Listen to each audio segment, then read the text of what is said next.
सारे ही दोस्तों को प्यार भरी सत श्री अकाल।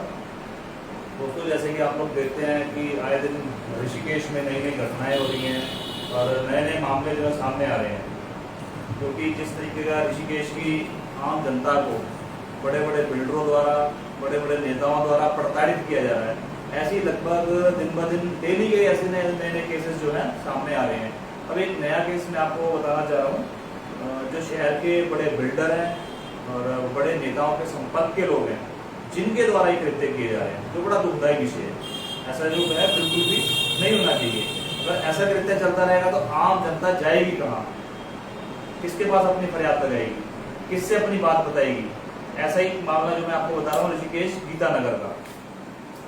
गीतानगर में जिस तरीके का माहौल उस समय बनाया गया, किस तरह की जमीन को कब्जा किया गया, बड़े बड़े बिल्डरों को किस तरीके से इन्वॉल्व किया गया, उस विषय में मैं आपको कुछ डिटेल बताना चाह रहा हूँ। और हमारे पास ये है सुरेंद्र सिंह जी, साथ में इनकी वाइफ है। अब जो भी घटनाक्रम है आपको खुल के बताया जाए क्या हुआ था और कैसे कैसे हुआ था। जहाँ तक मेरे को सुरेंद्र सिंह जी द्वारा बताया गया कि ये कब से रह रहे थे आप यहाँ पर, जो आपकी आप जमीन गीतानगर में बताते हैं, कब से रहते हैं? लगभग 84 से आप लोग वहाँ रहते थे, ठीक है। उसके बाद क्या हुआ वहाँ पर? ऐसा हुआ कि 90 में फाइनेंस कर हो गए थे, वो 90 में, सन 90, ठीक है। हर एक आईटी पे जॉब करते थे, ठीक है। वहाँ पे उनकी डेथ हो गई कैंसर से, ठीक है। हम अपने मकान में शिफ्ट हो गए, क्वार्टर छोड़ के। ठीक है। हमारा जो बड़ा भाई है दिसंबर, क्या नाम है? दिसंबर दत्त दिसंबर दत्त, जी। ठीक है। एक मेरा बीच वाला भाई था, उसकी जो अकाल मृत्यु हुई थी 90 में। ओके, उसके बाद हम मकान में शिफ्ट हुए। ठीक है। उस वक्त हमारा भाई हमारे साथ नहीं रहता था, ये घर से बाहर रहता था, सिर्फ इधर घर से बाहर नहीं रहता था। ठीक है। पिताजी की मृत्यु के बाद इसने जबरन कब्जा करा। ठीक है। पिताजी की 13 के दिन सारे रिश्तेदार इकट्ठे हुए, उन्होंने कहा कि इसको थोड़ा हिस्सा दिया जाए। ठीक है। तो जो हमारा मकान गीतानगर हथवा रोड पे स्थित है, नंसारी फाटक के पास, वो 270 वाट गज में बना हुआ है। अच्छा, जैसा कि आप 270 गज का वो बता रहे हैं, जी। और ऐसी एक संपत्ति का और जिक्र है इस वसीयत में, जो वसीयत आपने मुझे दिखाई है, जो जी। आपकी माता जी ने लिखी है, उसमें एक जमीन का और जिक्र है। वो जमीन कौन सी है? वो जमीन बापू ग्राम सुमन बिहार में, सरकारी स्कूल के सामने। सरकारी स्कूल के सामने? जी। अच्छा, 1 बीघा जमीन है वो किसके कब्जे में है? वो इसे बेच दी। तो उसमें आपका राइट था और ये इन्होंने बेच दी। जी। देखो, जितने भी मेरे भाई इस समय देख रहे हैं, सुन रहे हैं इस चीज को, देखिए एक ये वसीयत है जो सर्टिफाइड है, बिल्कुल सर्टिफाइड दस्तावेज है। इनकी माता जी द्वारा वसीयत की गई थी, भाइयों का बंटवारा कर दिया गया था। उसके बावजूद भी जो इनका भाई, जिसका ये नाम बता रहे हैं दिसंबर दत्त, उसके द्वारा इस संपत्ति में इन्वॉल्व कर लिया गया यहाँ के बिल्डरों को, जमीन को कब्जाने के मंशा से। अब देखिए, जो ये बात कह रहे हैं कि भाई ये इसने समय से लड़ाई लड़ रहे हैं, उसका एक प्रमाण मैं आपको देता हूँ। उसका एक पुख्ता प्रमाण है, लगभग ये है 98 से ये इस लड़ाई को लड़ रहे हैं, 98 से।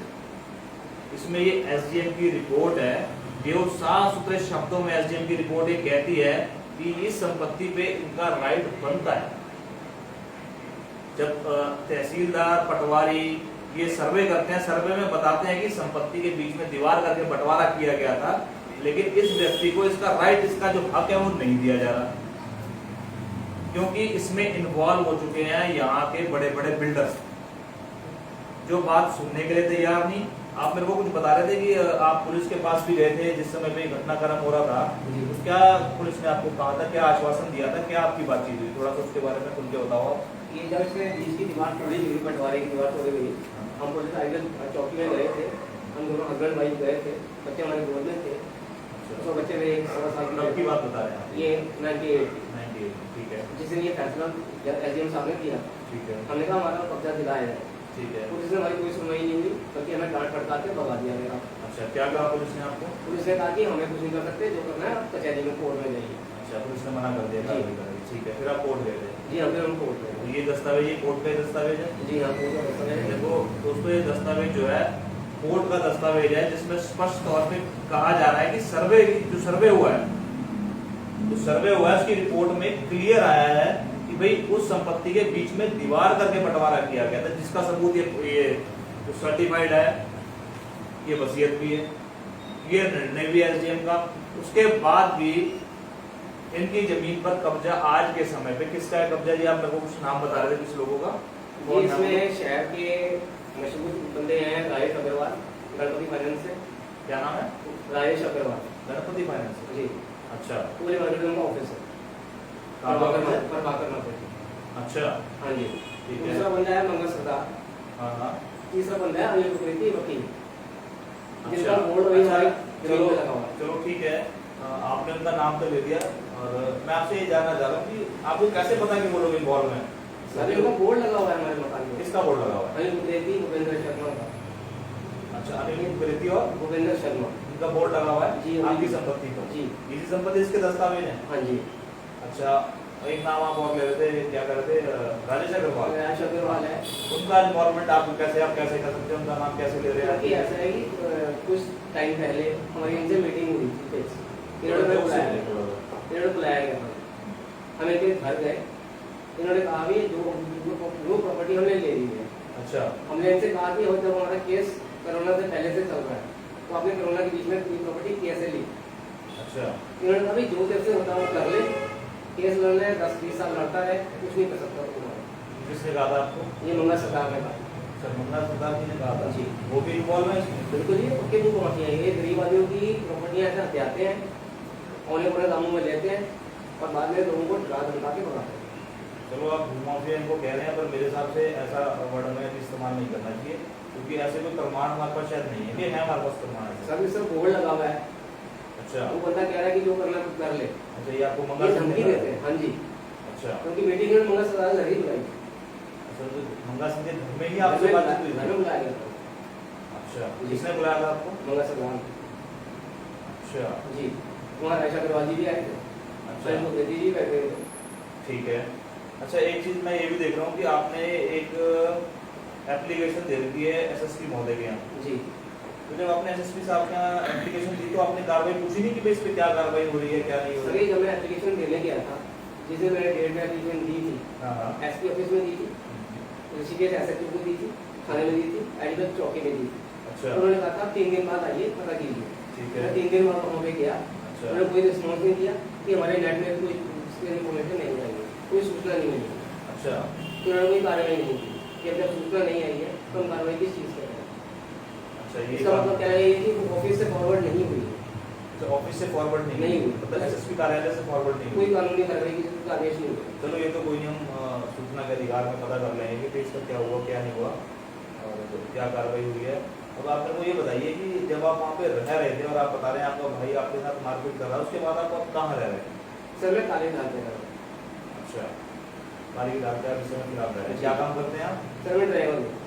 अच्छा, ड्राइवरी करते हैं। जी तो आपने कहीं और भी कुछ प्रयास किया है इस जमीन को लेकर कि भाई हमारा हक है, हमारा राइट है, कहीं प्रयास किया आपने इस चीज़ को सर लेकर? मैंने बहुत प्रयास किए हैं। क्योंकि देखो देखने में तो मुझे दिख रहा है कि आप शासन प्रशासन के पास तो गए ही हो, जी उसके अलावा भी आप कहीं गए हैं? सर हम इससे बात करते हैं, इन लोगों का इतना दबदबा है कि हमें कोई वकील हेल्प नहीं कर सकता, अच्छा, कोई शहर का शहर एक आम नागरिक हमारी मदद नहीं कर सकता। अच्छा ऐसा कहते हैं ये लोग? बिल्कुल कहते हैं कि आप इस चीज़ को मत लो, इसमें हमारा हक है, ये हमारे कब्जे में। अच्छा, हमारे कब्जे में है। जी। तो कब्जा कर ले तो जमीन उनकी होगी। जी। ऐसा ही क्या है? इनका मानना ये है कि जिससे हमारा हक लग गया, कब्जा कर लिया तो हमारी हो गई, तो किसी को कुछ भी दस्तावेज हो कुछ भी वो नहीं मानता। अच्छा, ऐसा इनका कहना है ये। जी चलो कोई बात नहीं, वो तो क्या समय बताएगा कि जिसका कब्जा है वो मालिक है या जिसके पास उसका अधिकार है वो मालिक है। मैं आपका शुभ नाम क्या है जी? किरण।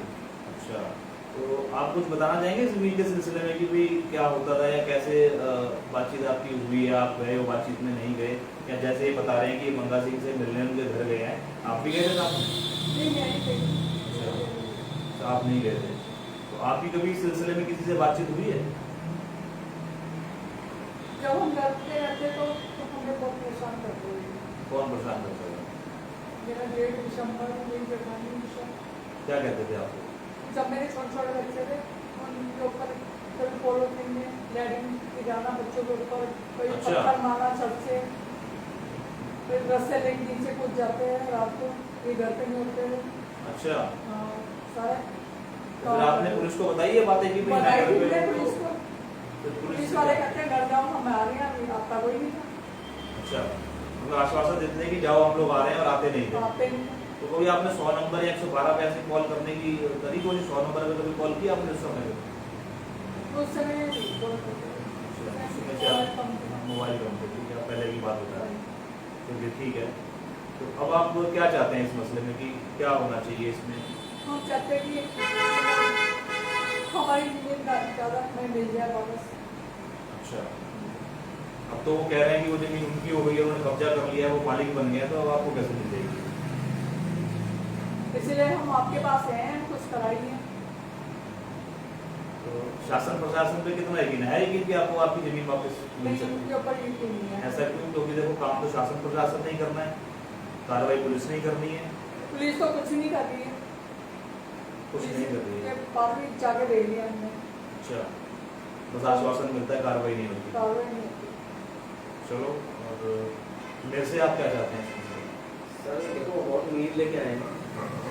अब ये मान लीजिए कि जो एक बंदा भगवान के घर जाके हाथ जोड़ के विनती करता है कि मुझे न्याय दो, तो हमसे न्याय क्यों मांगता? नहीं कोई नहीं, आप ऐसा लग रहा बड़े हो मुझे।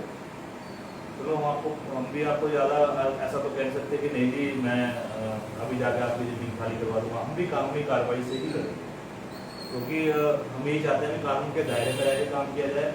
हो सकता है कि जो बात आप कानून को बता रहे थे वो बहुत प्रॉपर तरीके से वहाँ नहीं पहुँच पाई। कुछ भी कौन सी बात देखिए मान सकते हैं कि वकील ने कोई गड़बड़ी करी हो, कुछ भी हो सकता है। देखो ऐसे हम किसी पे भी ब्लेम नहीं कर सकते, क्योंकि हमारे पास तथ्य है कि भाई इसने गड़बड़ी करी है, किसी का पर्टिकुलर नाम नहीं ले सकते। हाँ हो सकता है कि किसी ने आपकी इस कार्रवाई को रोका हो, आगे ना बढ़ने दिया हो। और जैसा हम देखते ही हैं कि पुलिस पे आप कंप्लेन करने जाओ उससे पहले कॉल चली जाती है, तो हो सकता है ऐसा कुछ हुआ हो। लेकिन अब इस प्रोसेस को शुरू करेंगे और कोशिश करेंगे कानून आपकी पूरी मदद करे, यही हम उम्मीद करते हैं। यहाँ पे जो उच्च अधिकारियाँ देखती है, अभी जो यहाँ उत्तराखंड के DGP साहब हैं, काफ़ी अच्छे व्यक्ति हैं, तो हर एक व्यक्ति की बात सुनते हैं।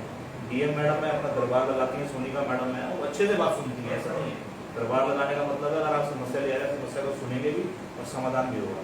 तो पूरी कोशिश करेंगे कि जल्द से जल्द आपकी जो समस्या का समाधान हो।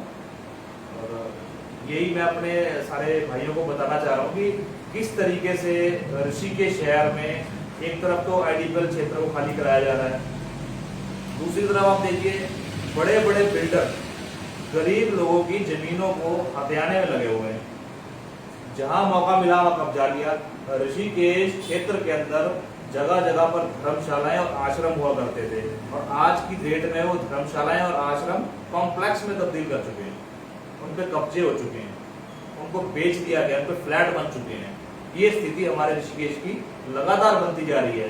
अब अगर आम जनता को प्रताड़ित किया जाएगा बिल्डरों द्वारा या भूमाफियों द्वारा या जो लैंड माफिया जिनको कहा जाता है उनके द्वारा, तो ये लोग कहाँ जाएंगे? पुलिस के पास जा रहे हैं, पुलिस एप्लीकेशन ले रही है, लेकिन कार्रवाई नहीं हो रही है।